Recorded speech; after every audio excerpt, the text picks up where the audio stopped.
Here we have the Nintendo GameCube, Nintendo's successor to the absolutely incredible Nintendo 64, and an absolute favourite for game collectors everywhere. And speaking of collections, that's exactly what we're doing today, looking at my GameCube collection in 2023. Pick up!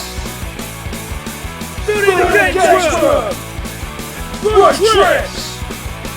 Not get your hand! Oh yeah! Again folks, so welcome back to another video, and yes, this time we are looking at my GameCube collection in 2023. One of the most popular consoles for retro gamers everywhere, and one that is slowly increasing in value, and I think in the next few years, a console which is going to get very, very expensive to collect for. Let's talk about the Nintendo GameCube then. So we all know it was a successor to the absolutely incredible Nintendo 64. And it was the first Nintendo console not to use cartridges, but discs. And I say discs, these were special optical discs that were only made for the Nintendo GameCube, obviously being a lot smaller than DVD games. Now, the Nintendo GameCube came out in the 6th generation of consoles. It came out at the same time as the Microsoft Xbox, the PlayStation 2 and the Sega Dreamcast.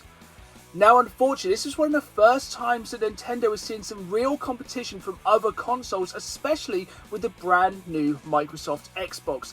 And unfortunately, in a 4-player race, the GameCube did come third. But it is still a very, very popular, and for most people, most popular console of that generation. Even though the GameCube didn't win the 6th generation, it still won the hearts and minds of the retro gaming community.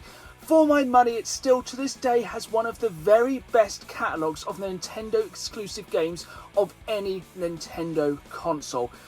I think what put off a lot of people for the GameCube was the GameCube itself. This was at a time when gaming was becoming a lot more cool. Like, it was being aimed more at adults, especially after the success of the PlayStation 1. Gaming was becoming more of a mainstream media, and it did seem to a lot of people that Nintendo was still stuck making games for kids. But the GameCube was also where this was starting to change, even though you wouldn't expect it looking at this console. A console which has a handle for some unbeknownst reason. Also, the controller for this console still, to this day, conflicts people. Some people absolutely love the GameCube controller. And I mean, they absolutely love the GameCube controller. There are still people to this day that use the GameCube controller on the Nintendo Switch, especially for Smash Bros.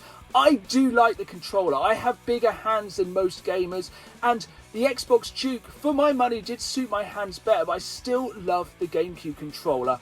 Now, unfortunately, I do not have a Wavebird in my collection, as this was one of the first controllers to have a wireless receiver. Yes, controllers finally didn't have to be wired into your console.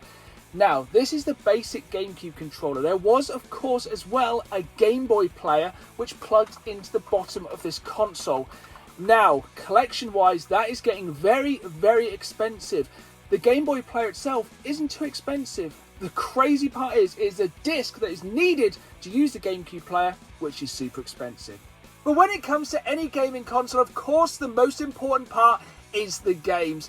And just before we jump into my GameCube collection in 2023, I want to remind you folks, if you enjoyed this video, please hit that like button and please subscribe, as I put new videos out every Saturday live at 5, as well as bonus content throughout the week like this one. I really want you folks along for the ride. Now, deep breath. I have over 100 GameCube games in my collection, and today we're going to go for the entire collection. Before we get into the games, I just want to tell you a little bit about my personal history with the Nintendo GameCube. So back in the day, I myself did not own a Nintendo GameCube. In 2002, my primary gaming console was the Microsoft Xbox, and for my money, it was the best console. Nothing else came close. It had all the best games, it had the best graphics, it was just the best. Yes, I had various friends who had a PlayStation 2, and yes, I did look at some of those games with very envious eyes, and there was very few games that really attracted to me as a kind of teenager at that time. You know, I was starting to move away from the Nintendo cutesy gaming graphics, and the GameCube just didn't really appeal to me back then. I did have one friend who had it, and I did play a couple of games on the console, but it didn't really blow me away. Now, rewind to about 6 or 7 years ago when I first started gaming collecting again, and I realised I missed so many gems on the GameCube, and this is one of the consoles that I hardcore started collecting for very early when I started game collecting. So I started about 6 or 7 years ago, like I said, when I moved into the house that I'm in now, because I finally had room to game collect. And the GameCube was a console which at that time was fairly cheap to collect for, and I am very, very happy to say I bought a lot of my GameCube games 5 or 6 years ago, because a lot of these games are a lot more expensive now, but there's still some very cheap bangers you can pick up for your GameCube in 2023. Like I said, I have over 100 games for my Nintendo GameCube in my collection, and there's a couple of reasons for this. First and foremost, one of the first ways I started buying games for my Nintendo GameCube was buying bundles. Now, of course, with bundles, you get a lot of games you don't want, but as I was building a collection, I kept all these games in the collection, so I was picking up a lot of these games super cheap. The second reason I have so many GameCube games in my collection is because for the first time on a Nintendo console, you were getting a lot of games from other consoles. So like back on the Nintendo 64, there was a lot of games that would release on the PlayStation 1, the Sega Saturn, that would not release on the Nintendo 64. With the GameCube, this was the first time we were getting a lot of these licensed games. For better or worse, these licensed games for the first time were coming to a Nintendo console, and these were essentially the same games you were getting on Sony's PlayStation 2 and the Microsoft Xbox. And this is the reason for my large number of GameCube games. You were starting to get a lot of these kind of licensed games. You know, these were kind of the bread and butter games, French version for some reason, that I have in my GameCube collection. And these are games I own over multiple consoles in most cases, but the thing is, these are probably most desirable on the GameCube. Like, these games on, say, the PlayStation 2 or the Xbox are super cheap. You compare a majority of these games, they are much, much more expensive on the Nintendo GameCube. And this was something I was noticing even 5 years ago, and that's why I've kept all of these in the collection. At the end of the day, if I get a game cheap in a bundle that I already own, I'm just going to keep it, because at the time it wasn't worth me flipping these, and now 6 or 7 years later I have amassed quite a large GameCube collection.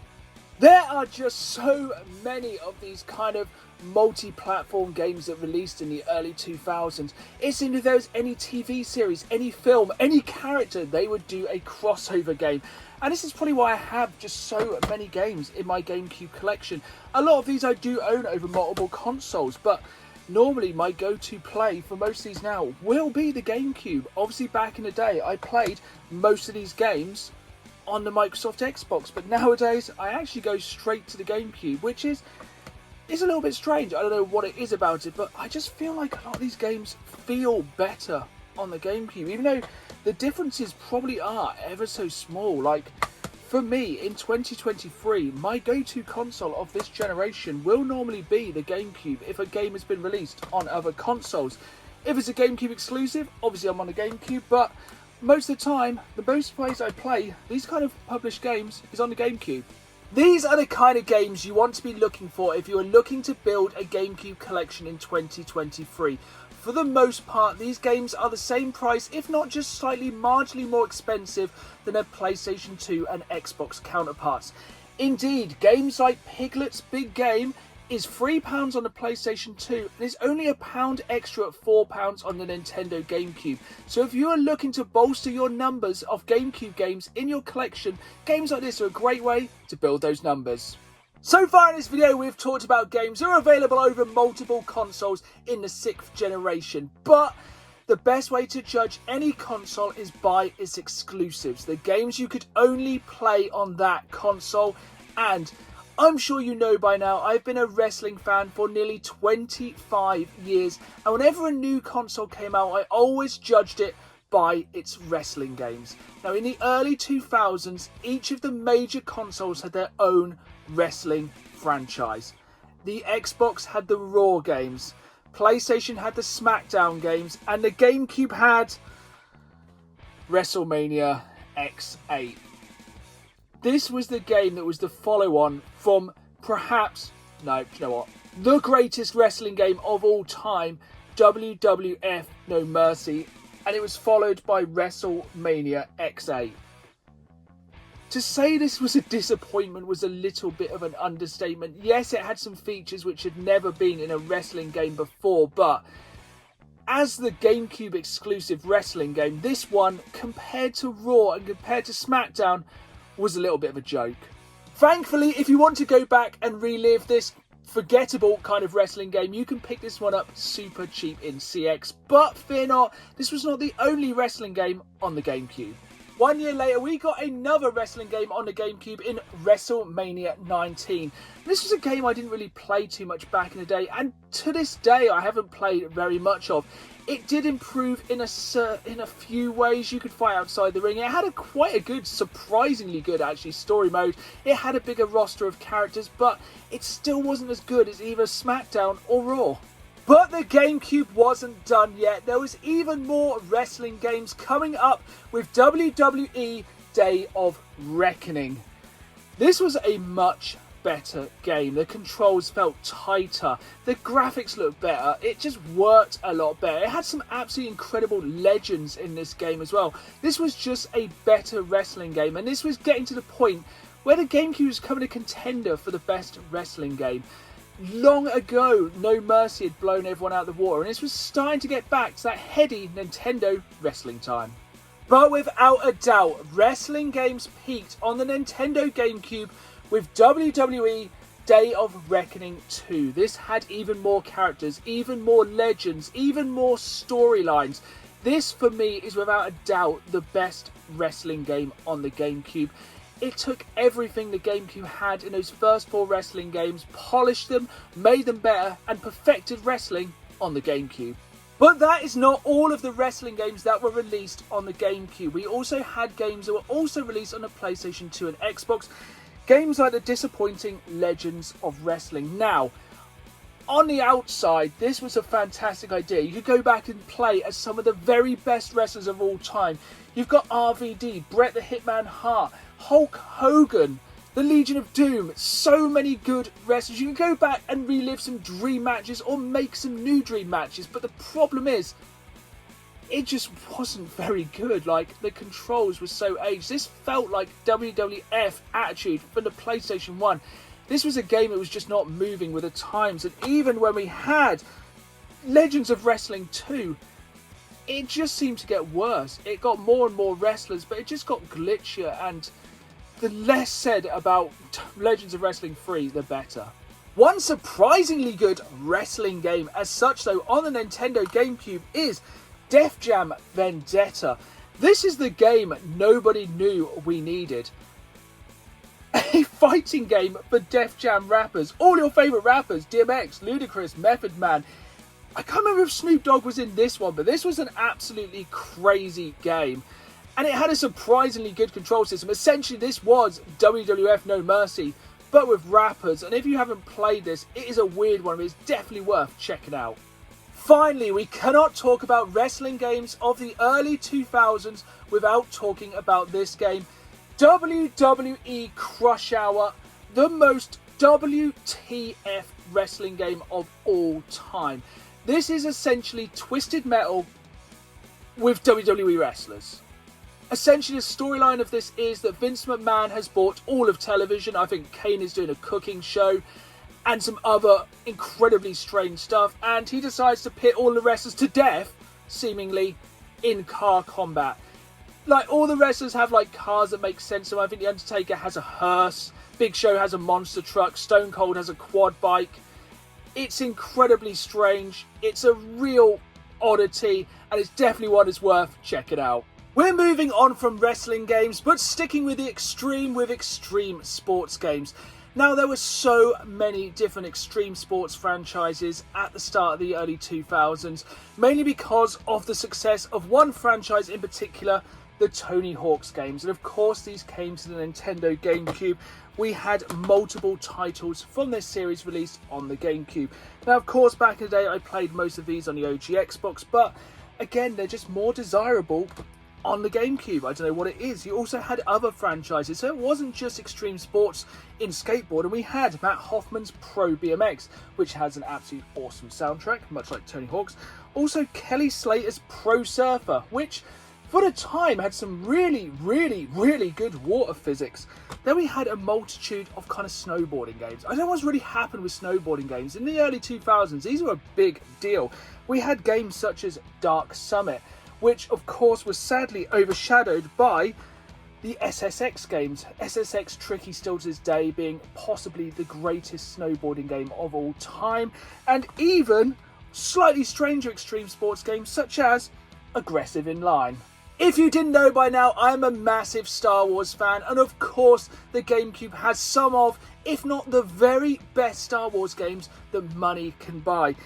And some of these games were released on multiple consoles, games such as Star Wars Bounty Hunter, a game now more than ever which is probably in the public eye because it's one of the very few Star Wars games where you can play as a Mandalorian, and trust me, this is definitely a Star Wars game. It is worth going back and checking out. Then we have other Star Wars games that were released on other consoles. Games such as Star Wars Jedi Outcast, which again is an absolutely fantastic Star Wars game. Star Wars The Clone Wars, which is a Star Wars game. Not necessarily a good one, but it is a Star Wars game. But the Star Wars exclusive GameCube games were on another level. When I saw my friends own a GameCube, this game was the game that made me jealous.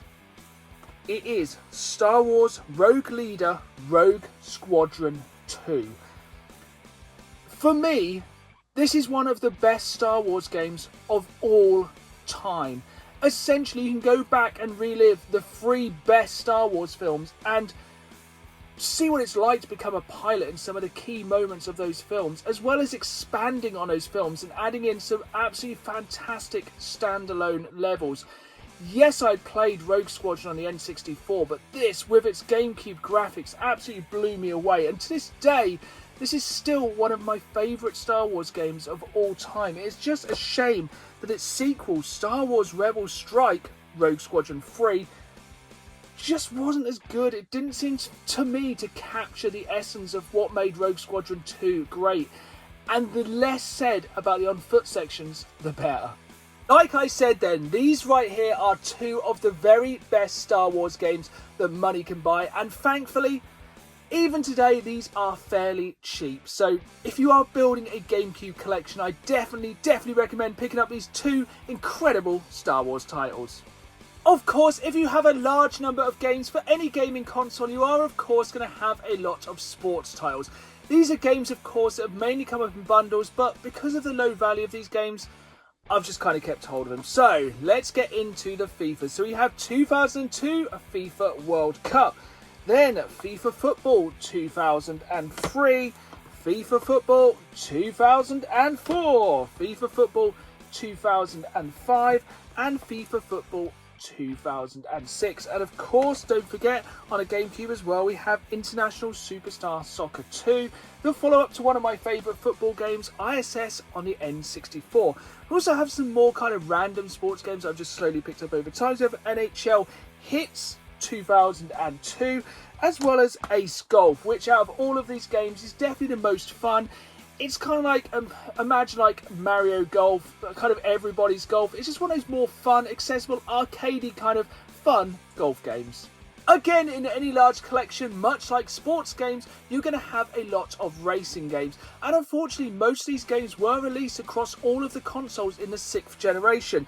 But the early 2000s were an absolutely fantastic time for racing games. We had games such as Extreme G Racing, which I actually still prefer to this day to the Wipeout series. I prefer Extreme G, but let me know in the comments down below if you prefer Extreme G or Wipeout.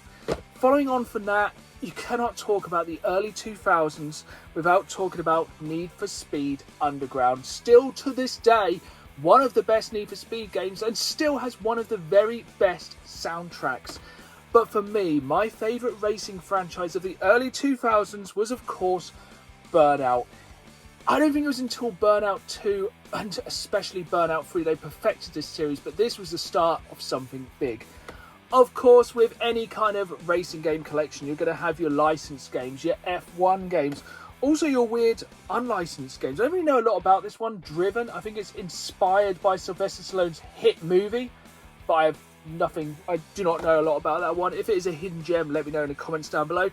Then you had this weird kind of small resurgence of kind of arcade style trucking games with one of my favourite named games of all time, Big Mother Truckers. Yes, YouTube, I said truckers. Big Mother Truckers, just in case I get hit with a strike. And then we have 18 Wheeler, which is nowhere near as fun named, as well as a game which had been like dead for so long, Spy Hunter. A weird game. It's kind of like, imagine James Bond, mix of a racing game, you get Spy Hunter. This was a game that was back on the Atari maybe, and yeah, they brought it back after countless years, and it was alright. Now, of course, the Nintendo 64 had more than its fair share of racing games, but without mentioning the biggest first-person shooter perhaps nearly of all time, GoldenEye, it was definitely lacking, except for GoldenEye, in decent first-person shooters. And this was something that definitely changed with the GameCube, even though most of these games were available across multiple consoles. Games such as Tom Clancy's Ghost Recon was just released on the GameCube and every console known to mankind. Rainbow Six was released. Die Hard Vendetta, which is sadly nowhere near as good as Die Hard Trilogy on the PlayStation 1, just saying. The absolutely iconic opening level of Medal of Honor Frontlines. If you played a first-person shooter in the early 2000s, you remember the first level of this game. That was one of the most intense levels of all time to open a game, which they tried to follow with Medal of Honor Rising Sun, which, yes, does have an absolutely banging opening level, but sadly does not reach the giddy heights of Frontlines. And then we have one of the very first, if not the first game I ever played on the GameCube. The follow-up to one of my favourite first-person shooters of all time on the Nintendo 64, Turok Evolution. The graphical jump from playing Turok 2 on the N64 to playing Turok Evolution on the GameCube blew my mind. Yes, I do know there was a Turok 3, but I never played it. It was released very, very late on the N64, and to this day I still haven't played it, less own it. This was the first Turok game I played after Turok 2, and this absolutely blew my mind. The environments were beautiful, the animation was fantastic, the flying levels were great. Like, I still love this Turok game. I know this game gets a lot of hate, but I still think it's definitely up there, and I really, really like this game.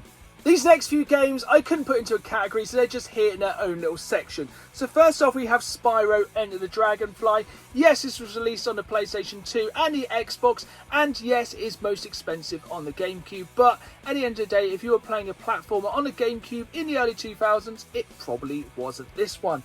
Next up, we have a game which for the longest time I thought incorrectly was a GameCube exclusive. I thought this was the actual sequel to Punch-Out. It's just the spiritual successor to that game, Black and Bruised. It's a really good boxing game, like a decent one, fairly cheap to pick up. I definitely recommend picking this one up. Next up, we have a game which is a bit weird. Like, this franchise for me started on the Xbox. I know it's mainly on the PC. It is the Serious Sam franchise. This is Serious Sam Next Encounter, and it looks weird because on the cover you think this is going to be really cartoony, and it kind of put me off the longest time. But this is essentially just the same as Serious Sam on the OG Xbox, and this is the kind of game we need to bring back, people. The absolute, I'm going to call it a cluster shooter. You just have hundreds of enemies on screen, loads of ammo, you just blow things up. This is great in co-op. This is my kind of FPS game. Finally, we have a game, again, which was released across multiple consoles, is the most expensive on the GameCube, Ultimate Spider-Man. Back in the day, this was the best Spider-Man money could buy. These days, not so much, but back then, this was good Spider-Man. Like I said at the start of this video, in the early 2000s, a lot of consoles were turning away from child-friendly games. Consoles were becoming more mature, more cool, more aimed at teenagers and even adults. And one franchise which found itself on the GameCube blew my mind back in the day. This was a franchise which I always knew as a PlayStation game. And suddenly, out of nowhere, on the GameCube, we had Resident Evil 0. When this game released on the GameCube, it absolutely blew my mind. I could not believe this game all of a sudden was on the GameCube. This suddenly made me want a GameCube because me and my friend played the Resident Evil games to death. And now, the GameCube was the best place to play these games. And what was even crazier, you had Resident Evil 0, and then they brought out a remake of one of my favourite games of all time in Resident Evil. They took one of the best survival horror games of all time and somehow made it better. This is still the definitive version, in my eyes, of one of the greatest survival horror games of all time. But it didn't just stop there. People wanted to go back and play some of these classic survival horror games, and I cannot believe I'm saying this, but until very, very recently, the GameCube was the best place to play games such as Resident Evil 3 Nemesis and also Resident Evil Code Veronica X. Now, these are pricey games, and today there's easier ways to play these games, but a few years ago, the GameCube versions of these games were the absolute best way to play these games. Those two are getting pricey now, but there's one last Resident Evil game I want to talk about on the GameCube. It is not Resident Evil 2, that is still one I need for my collection. It is, of course, a game which originally came out on the GameCube and changed the industry. This game changed what a Resident Evil game was. This game changed what a survival horror game was. This was one of the best games of the year when it released. It is, of course, Resident Evil 4. Still to this day, one of the greatest survival horror, not one of the greatest games of all time. This game has been remade recently, but up until now, this game was absolute perfection. I'm still to play the remake of Resident Evil 4, and to be honest, I don't know how that can compare to this, quite possibly the greatest survival horror game of all time. Here is a bit of an oddity from my GameCube collection. Of course, I live in the PAL region, but I do have a couple of NTSC GameCube games. Now, these are essentially the same. The covers look the same. One of the weird differences is on the side, the GameCube is at the bottom rather at the top. There is some subtle differences in some of these covers. As you can see here, Die Hard Vendetta does look slightly different depending what region it comes from. But at the end of the day, these are just kind of oddities in my collection because, unfortunately, the GameCube is region locked. Now, we all know the GameCube has exclusive games. And normally we talk about exclusive games for the GameCube, we talk about the first-party Nintendo games. But there is other exclusives for this console, and some of these are games you would not expect. Games such as NBA Courtside 2002, which was only ever released on the GameCube. Now, I'm not sure if this one is an exclusive, but it says only for Nintendo GameCube at the top, and that is Super Monkey Ball. I could have sworn this was released on multiple consoles, but at the top, correct me if I'm wrong, it says only for GameCube. Next up, we have a really weird game, and one I had to have in my collection for reasons will become very clear in the next few minutes. This is Universal Studios Theme Park Adventure. Essentially, you wander around the theme park and go on rides, but one of these rides is the Jurassic Park ride, and this is still quite a cheap game, and for a GameCube exclusive game, this is one that's worth picking up. I think this is getting rarer and rarer, so definitely pick this one up sooner rather than later. Next up, we have a game which will surprise you it's a GameCube exclusive. This is the kind of game, I wouldn't say shovelware, but licensed game which I would have thought would have been on every console in the early 2000s. Monsters Inc. Scream Arena. Now, I think this is essentially Mario Party, but with a Monsters Inc. skin. I haven't played it, but I did just pick it up because it is a GameCube exclusive. But the final GameCube exclusive we have here is again from Capcom, who, if you remember, for some unbeknownst reason, bought the Resident Evil games to GameCube. They also bought out this game, PNO3. And this is one of the best GameCube exclusive games that money can buy. This is an absolutely fantastic third-person action-adventure shooting game. It kind of defies a lot of rules of gaming. It's very adult-orientated, it's very action-heavy. It's a really cool game, and the only way to experience PNO3 is on your GameCube. We are coming to the end of this video, and of course you cannot talk about the GameCube without talking about the Nintendo exclusive games. The games made by Nintendo, the first party games for the GameCube, because the GameCube has without a doubt one of the best first party libraries of all time, both as a collector monetary wise and also as a gamer quality wise. This is some of the best Nintendo gaming experiences you can ever have. Now, I know this video is nearly half an hour long and I have 21 games left to talk about in this video, and I do not want to rush this. These are some of the very best Nintendo games ever made, so stay tuned for part 2 of my GameCube collection in 2023, where I will be going into these absolutely amazing first party bangers for the Nintendo GameCube. In this video, more than ever, I want to thank you for watching. This has been a super long video and I hope you've enjoyed learning more about my GameCube collection. Hopefully it's either inspired you to build a GameCube collection from scratch or to expand on your GameCube collection. And as a little prize for sticking around to the end now, I do have a very, very small giveaway, but it's only for people who've stuck around until the end of this video. So going through my GameCube collection, I did realise I had one double, and I would like to give it away to one of the viewers who stuck around until the end of this video. So comment down below, EA Sports, it's in the game, and you'll be in with a chance to win this copy of FIFA Football 2004. I know it's only a very small, very cheap game, but at the end of the day, it's just a little thank you for sticking around to the end of this video.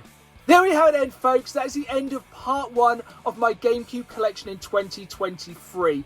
I don't want to make this video an hour long, that's why I'm going to do a part 2 where I will go into the first party Nintendo bangers, as I do not want to skimp on the details of those games, because there is some of the best games Nintendo ever made on the Nintendo GameCube. I hope you've enjoyed this video. If you did, hit that like button, subscribe, and as always, keep playing the game. See y'all soon.